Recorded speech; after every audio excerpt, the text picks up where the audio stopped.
السلام عليكم ورحمة الله وبركاته. معاكم أخوكم مصطفى من جديد إن شاء الله، حلقة جديدة في قناتكم يوميات غاوي بادجي. لا قوة إلا بالله، لا قوة إلا بالله.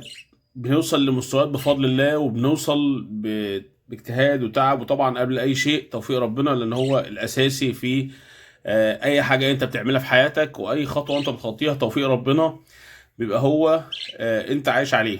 فإحنا بتوفيق ربنا اللهم لك ألف حمد وشكر يا رب بنوصل، وبفضل الله وصلنا للمستويات الجميله اللي انت شايفينها دي. ومستوى كريشه كمستوى لوم بفضل الله، كل توفيق ربنا. النهارده هنتكلم في ايه بقى؟ هنتكلم ازاي انا اعمل اللي عليا، ازاي انا اعمل اللي عليا في الهوايه، وازاي انا في كل تركيبه انا شغال عليها ابتدي اعدي مراحل واعدي خطوات معينه، عشان بفضل الله بعد توفيق ربنا اوصل لنتيجه معينه انا بحلم وبسعى ليها. النهارده في طفره الرينبو الجميله، وما شاء الله لا قوه الا بالله، انتوا شايفين بفضل الله المستوى عامل ازاي بتاع الذكر وبتاع الانثى. طيب هنتكلم فيه النهارده يا مصطفى. النهارده بفضل الله هنتكلم في حاجه مهمه جدا جدا جدا، وغلط بيقع فيه معظمنا للاسف. دايما لما انت بتبقى توصل لتركيبه، فبتوصل للتركيبه خلاص، انت بتسعى لتركيبه معينه، فبتجري وبتشتغل وبتجتهد عشان توصل للتركيبه. بمجرد ما بتوصل للتركيبه للاسف بتستغنى عن الدم اللي طلع من التركيبه، بس مستوى انت حاسس ان هو قليل شويه. بمعنى ايه يا مصطفى؟ بمعنى ان انت لازم يكون عندك الاستوك بتاعك. يعني ايه الاستوك؟ يعني لازم يكون عندك يعني الاحتياطي الاستراتيجي بتاعك في كل تركيبه. يعني ايه برضك يا مصطفى؟ ممكن توضح؟ بمنتهى البساطه، انت شغال على تركيبه ريمبو زي كده، فجبت الوان كويسه بفضل الله زي اللي انت شايفها دي، تمام.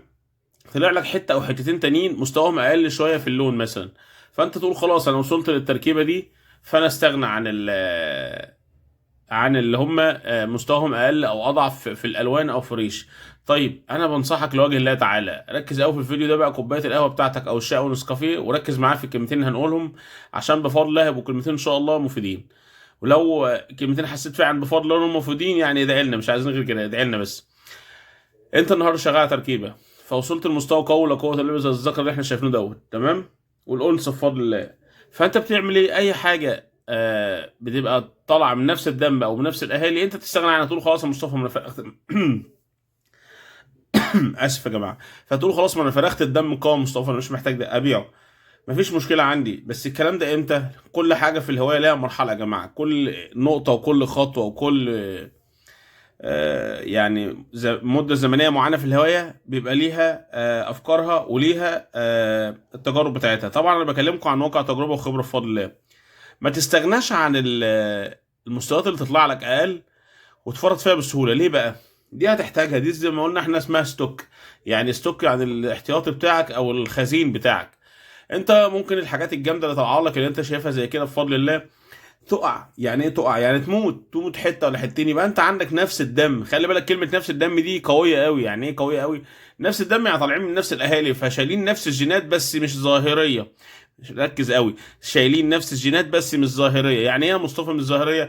يعني مش باين عليهم درجه اللون بنفس القوه كده مثلا، مش باين عليهم درجه مستوى الريش الفرل بنفس القوه، بس هو جواهم الجينات والدم ده. طب هيبان امتى؟ هيبان في الفرخ، هيبان في الفرخ.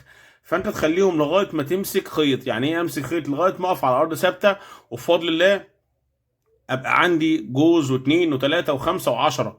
وقتها انا ابتدي استغنى عن الحاجات اللي انا شايفها من وجهه نظر ضعيفه. الحاجات دي بفضل الله كمان لما هتقع عند ناس هتفلت. يعني ايه هتفلت بلغه الهاوي؟ يعني هتجيب له حاجات جامده بفضل الله، هتجيب له حاجات جامده. وطبعا كلنا بنشوف التجربه دي وبنعيشها، وبنشوف بفضل الله ان في حاجات قليله قوي بناخدها من ناس، او بندي ناس صحابنا حاجات قليله من دم قوي او من اهالي قويه بتفلت له او بتجيب له عصافير قويه. فنصيحتي عشان تبقى ثابت في الهوايه بفضل الله، ليك قواعد ثابته. طبعا مع توفيق ربنا، قلنا كله توفيق ربنا، احنا ملناش اي لازمه في الحياه، هو توفيق ربنا اللي معانا. يعني احنا ولا شطاره ولا نصاحه ولا ذكاء، ولا اصل انا بعرف افرخ، ولا اصل انا بعرف الاقي، ولا اصل انا بعرف اجوز جوازات مظبوطه، ولا انا بعرف لا لا لا لا لا، ده هو توفيق ربنا. انت بعيد عن توفيق ربنا انت ما تعرفش ترفع ايدك دي من هنا لهنا يعني. فالله المستعان يا جماعه. فانت تخلي الاستوكات ديت اللي احنا بنقول عليها دي ليه هتنفع، عشان دي هتبقى نفس الدم، فحامله نفس الجين وحامله نفس الصفه. فلو لا قدر الله حصل معاك اي مشكله او دروب في وسط الموسم، اولا هتبقى انت عارف انت بتجوز لان انت عارف الاهالي. ثانيا هتبقى خلاص حاجات جاهزه وانت سايبها ستوك فموجوده في نفس المكان، فمتعوده على الجو بتاع المكان سواء البلكونه او الاوضه انت بتربي فيها. فبالتالي فضلا مش هتاخد وقت كمان وتطول عشان تشتغل عندك. ممكن تاخد حته من بره انت مجهول الهويه بالنسبه لك ومجهوله المصدر، فانت مش عارف عنها حاجه، ممكن تيجي تبوظ لك التركيبه اللي انت شغال عليها بقالك فتره. فعشان تنجح في الهوايه وتقف على ارض صلبه كده زي ما بيقولوا، وتبقى بفضل الله عندك خطوط دم زي ما بيقولوا كده، وعندك بفضل الله باب معين كده، لازم تركز في اللي انا بقوله ده. اللي احنا شايفينهم بفضل الله دول برضك في نقطه مهمه عايز اتكلم فيها. ايه هي النقطه؟ مش شرط لازم العصفور يبقى فيه كل اللي انت بتدور عليه. دي برضك نصيحه بنصحها لكل اخواتي الصغيرين خصوصا اللي مستعجلين قوي في الهوايه لسه داخلين. مش شرط العصفور يبقى فيه كل اللي انت بتحلم بيه. الموضوع يا جماعه بالظبط زي البازل، زي المكعبات، انت بتجمع بتجيب من هنا وبتجيب من هنا قطع عشان تجمع شكل في الاخر البيت او الشكل اللي انت بتحلم بيه. فالنهارده مثلا زوج زي ده لا قوه الا بالله. الذكر زي ما انتم شايفين لا قوه الا بالله كلير وينج، ذكر كلير وينج. وهنطلع لكم العصافير بفضل الله زي ما معودين بعض ومعودين صحابنا واخواتنا ان احنا نفرجكم على بفضل الله المستويات اللي بنوصل لها. طيب نوريكم الذكر كده عشان نستمتع، وانا استمتع انا كمان لان انا بستمتع اكتر منكم اصلا بمجرد ما امسك العصفور تاني كده، لان انا ما بمسكش عصافير كتير. ودي نصيحتي طبعا، ما تحاولش تمسك طيورك بشكل مستمر عشان ما تعملهمش حاله نفسيه وتخلي الطير عندك مش مبسوط. وبرضك وانت بتمسك الطير ما تضغطش عليه. بصوا الطير عندك ما تضغطش عليه، الطير عندك يتمسك بحنيه وبرفق كده. بصوا لا قوه الا بالله درجه اللون يا جماعه، والاضاءه خلي بالكم كمان مش مبينه درجه الزرقان اللي هي الفايلوت. بصوا درجه اللون عامله ازاي، بصوا لا قوه الا بالله، بصوا لا قوه الا بالله درجه الالوان عامله ازاي. وبصوا مستوى الفولل بقى لا قوه الا بالله. بصوا الرامب بتاعه، بصوا الرامب بتاعه. بصوا يا جماعه انا عايز اوريكم بس الرامب عشان اثبت لكم بفضل الله. بصوا يعني توفيق ربنا، بصوا الرامب ازرق ازاي فايلوت. بصوا يا جماعه لا قوه الا بالله، اللهم لك الف حمد وشكر. بصوا كلير درجه لون محترمه قوي، بصوا درجه لون محترمه قوي. نركز بقى. العصفور ده سنجل مثلا، سنجل يعني ايه؟ يعني مش دبل جولدن، تمام اهو سنجل اهو تمام. ودماغه فيها لوحه بسيطه. يعني ايه لوحه بسيطه؟ هوريك بردك عشان تبقى انت متابع معايا. بصوا هتلاقي الشوشه مش نازله بشكل مستقيم، يعني هتلاقي عنده شوشه الجزء ده نازل بشكل صحيح اهو، والجزء ده مرفوع شويه كده زي ما يكون حد حالق كاريه، تمام. شايفين؟ مع ان هو الاهالي كويسه. طيب انا بكلمك في تفاصيل دلوقتي. بصوا الشوشه نازله على عينه في نص، وفي النص التاني مش نازله، بس من الظهر اهو الشوشه دبل بفضل الله، ولونه حلو وصبغه حلوه وكلير وبفضل الله الدنيا جميله اهو اهو. بصوا بفضل الله مستوى فوق كمان قوي قوي بفضل الله، اللهم لك الحمد، صبغه محترمه. طيب احنا دلوقتي نكمله ازاي بقى؟ ده قلنا يولو مثلا او سنجل، الشوشه مش مظبوطه بس هو كلير ما شاء الله، ففي خطوه وفي نقطه وفي حته انا هشتغل عليها اللي هي الكلير العلامه الممسوحه. طب انا بعمل ايه بقى؟ انا بعمل ايه؟ اروح مديله انتهيه زي كده اهو. بصوا انتوا بس عشان تبقوا حاضرين معانا الجوازات بفضل الله، عشان تبقوا عارفين انا شغال ازاي، وبتوفيق ربنا وامره طبعا بنفرخ عصافير كويسه بفضل الله. ادي اول نقطه. دي انتهيه ايه بقى؟ دي انتهيه دبل جولدن. بصوا الدماغ منوره ازاي لا قوه الا بالله، لسه عشان كمان هي بتقلش، لسه الزوج بيقلش في اخر قلشه وبفضل الله يشتغل بعد كده. بصوا دي دماغها متسرحه، الدبل كريستا او الشوشه بتاعتها دبل ومتسرحه. التاني كان فيه كريس شويه لو تفتكروا.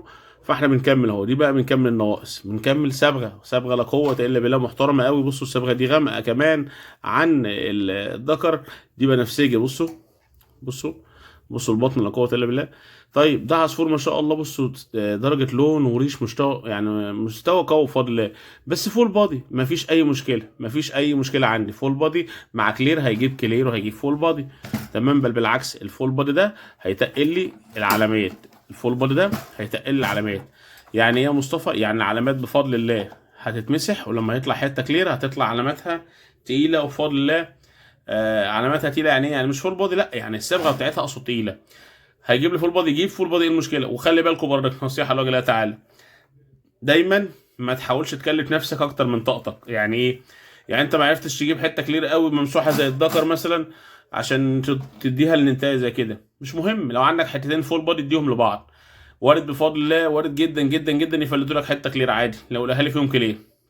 يعني لو الاهالي فيهم كلير بفضل الله يفلتوا لك كليرات ويفلتوا لك الوان جميله كمان. يعني المواضيع يا جماعه مش ورقه وقلم. الفرخ ده مش ورقه وقلم عشان اللي يقعد يقول لك او يقعد يعد لك يقول لك اصلك انت لازم تعمل كذا، لازم تتجوز كذا. دي اجتهادات، احنا بنحاول نجتهد، بس المتاح في الاخر اللي عندك اشتغل عليه وهتوصل بفضل الله لحاجات اقوى من كده. المتاح عندك اشتغل عليه وهتوصل بفضل الله لحاجات اقوى من كده كتير بكتير. بصوا يعني احنا هنا كملنا الشوشه بشوشه مظبوطه. يعني انت حاول لمستك وحاول انت تشوف بعينك ونظره الهاوي اللي انت برضك حابب اكيد. شوف ايه اللي ناقص في عصفور زي ده، عصفور زي ده. بتكمل يعني، انت بتكمل يعني. مثلا ده صبغه تقيله، لو التاني صبغه خفيفه ما يجراش حاجه. ده دبل جولدن، التاني مثلا يولو او حتى وايت ما يجراش حاجه. فول بادي الحته كلير ما يجراش حاجه، حته حجمها حلو على حته حجمها قليل ما يجراش حاجه. المهم انت بتحاول يعني تجتهد وتسعى وتاخد بالاسباب، في الاخر رزقك هتاخده وان شاء الله بفضل الله رزقك هيبقى خير. وصدقوني الهوايه جميله ممتعه، ما فيهاش اي مشاكل، ما فيهاش اي صعوبات. اللي بيصعب لك الهوايه هو نفسه شايف ان الهوايه صعبه عشان هو للاسف ماشي بنظره، يعني بنظره حسابيه شويه، وهي عمرها ما كانت حسابات، هي عمرها ما كانت يعني تدابير بني ادمين، لا دي تدابير الخالق سبحان الله. يعني ما تركزش قوي بقى، انت يعني انت بتهوى حاجه او ايدك في حاجه هي صنع الخالق، فسيب تدابير ربنا وتوفيق ربنا هي اللي تسير الامور. بس انت اجتهد وخد بالاسباب. يعني السعي والرزق ده يعني سبحان الله، السعي مطلوب والاجتهاد مطلوب، الرزق بقى والاخذ بالاسباب ده برضك مطلوب. في الاخر بقى النتائج دي من عند ربنا، انت بتعمل اللي عليك. يعني بالبلدي كده انت بتعمل اللي عليك. حد جاي له شغل فبيروح يسعى ويعمل اللي عليه، بيروح يقدم في الشغل، ربنا كرم ووفق، خدوه في الشغل خير، ما كانش بيشوف فرصه تانية، وهكذا. الهوايه نفس الامر. بصوا بفضل الله بقينا عندنا الحمد لله يا رب من توفيق ربنا فول الريمبو بالاشكال انتوا شايفينها دي بفضل الله، من لا شيء بفضل الله، من لا شيء. وبرجع بعيد الكلمه، من مستويات قليله قوي، من عصافير مش بسعر عالي قوي. الحمد لله فرخنا الحمد لله عصافير مستوياتها قويه باسعار عاليه، والحمد لله توفيق ربنا. انت اجتهد وحب هوايتك واشتغل واسعى واعمل اللي عليك وبس، ما تفكرش. اتمنى الفيديو البسيط ده يكون بفضل الله ينال اعجابكم. اتمنى ان شاء الله للجميع التوفيق. ولو اللي فات حلو ما تنسوش اللي جاي احسن بامر الله، وما تنساش الهوايه نوايا. لو عجبكم المحتوى تقدر تعمل اشتراك ليك واصحابك وحبايبك المهتمين بالهوايه. كان معكم اخوكم مصطفى، ويا رب يكرم الجميع، وان شاء الله يكون ايام خير على الجميع، وتكون كل الايام اللي جايه ان شاء الله خير وتوفيق كده من عند ربنا. اتمنى للجميع خير، والسلام عليكم ورحمه الله وبركاته.